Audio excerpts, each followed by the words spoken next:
Dan siapa pemicunya ini semua? Tentu kerusakan ini dimulai dari pikiran. Pikiran siapa? Kalau saya pribadi mengatakan pikiran Presiden Jokowi. Bagaimana membuktikannya? Mari saya dapat informasi. 1 hari setelah putusan MK tahun 2019, Presiden Jokowi bertemu dengan pakar hukum. Dia tanya dengan alasan keberlanjutan, menjaga proyek-proyek segala macam, bagaimana dengan amandemen dan 3 periode. 1 hari setelah putusan MK 2019 sudah muncul itu pikiran 3 periode. Jadi ini dimulai dari pikiran.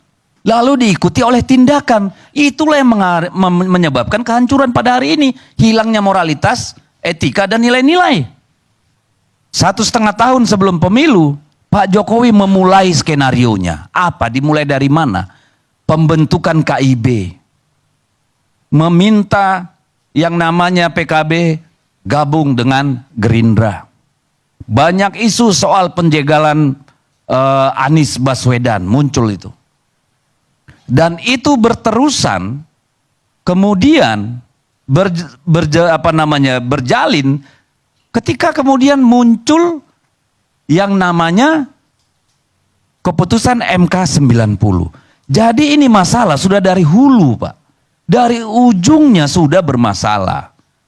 Makanya kalau ketika tadi tiba-tiba ada partai-partai dipaksa oleh KPU pusat supaya lolos verifikasi, ya itulah tindakan dalam rangka melaksanakan pikiran itu. Lalu kemudian terjadi putusan MK. Silakan berdebat bahwa itu final and binding. Tapi kita tidak bisa melaksanakan hukum dengan melanggar hukum, Pak. Salah itu. Dari mana rumusnya? Kalau kemarin yang mendaftar bukan hanya Gibran, bagaimana menghadapinya, Pak? Kalau tiba-tiba ada calon-calon lain yang muncul mendaftar gimana? Jadi jangan dilegitimasi. Kita menafikan moral, etika, dan nilai-nilai di sana. Lalu apa yang terjadi? Memasuki pemilu. Kita melihat sampai bulan Desember itu yang namanya elektabilitas Prabowo Gibran itu mandek di angka 38% paling tinggi. Mulailah bansos ini menggila. Mulailah Presiden rajin turun ke lapangan. Mulailah ASN, PJ, kepala daerah mulai melakukan mobilisasi. Mulailah kepala desa dilibatkan. Mulailah instrumen-instrumen kekuasaan bekerja. Lalu pada bulan Januari itu baru 43, paling tinggi 46%. Menjelang Februari mungkin sekitar 50, tapi belum melewati 51%.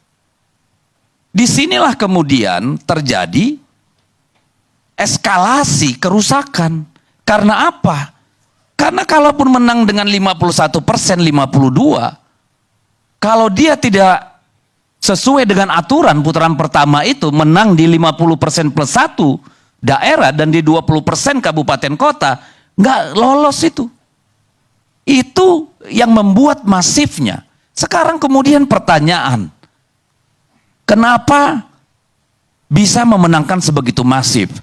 Kalau mengikuti teori politik, teori pemilu, kejadian-kejadian empirik di belahan dunia manapun, hal seperti ini tidak pernah terjadi, Pak. Baru di sini. Ya, belum, silakan tunjukkan di mana itu ada. Itu terjadi. Kan kemudian ditanyakan, oh, toh di tempat-tempat di mana PDI Perjuangan menjadi kepala daerah tetap menang itu. Yo, ya iya, Pak. Apakah Anda ada di lapangan? Saya yakin tidak. Apakah Anda ada di pusaran yang terjadi di lapangan itu? Saya yakin tidak. Nggak mungkin. Jadi saya kasih contoh aja. Caleg-caleg kita pun banyak diancam. Lu kalau nggak mau diganggu, presiden ke sana. Jangan kampanyekan. Kepala daerah juga begitu.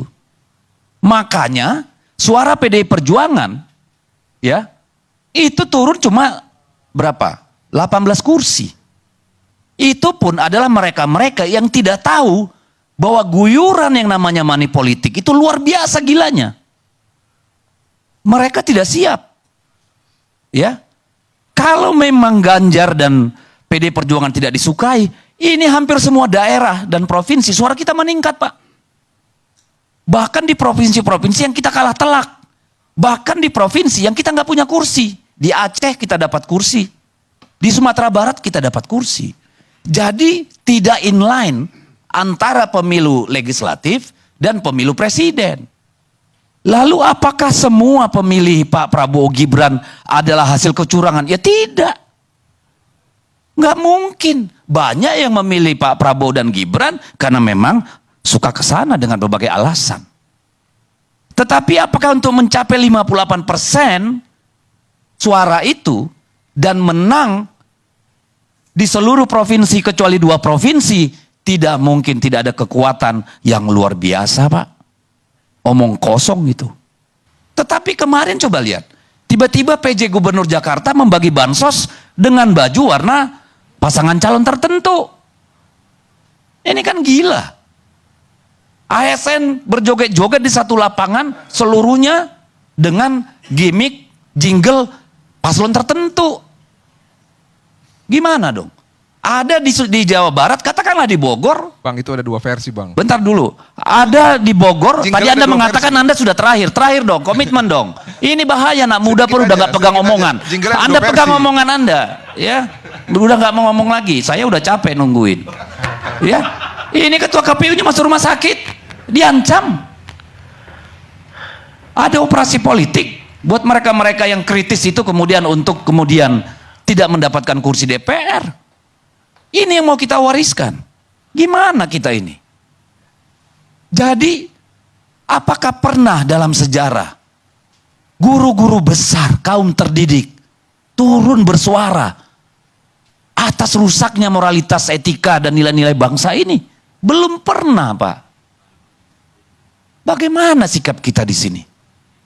Kita nggak peduli lah itu. Yang namanya, oke, yang menang Pak Gibran dan Pak Prabowo, silakan. Tapi kita tidak mau masalah ini terulang lagi di masa depan. Jadi ini banyak perbaikan yang kita mau inginkan. Kalau mau menyalahkan ya, nanti kita kembali lagi dikit-dikit Pak Jokowi, dikit-dikit Pak Jokowi. Ya walaupun semuanya berasal dari Pak Jokowi kan. Dan harusnya dia bertanggung jawab sebagai kepala negara.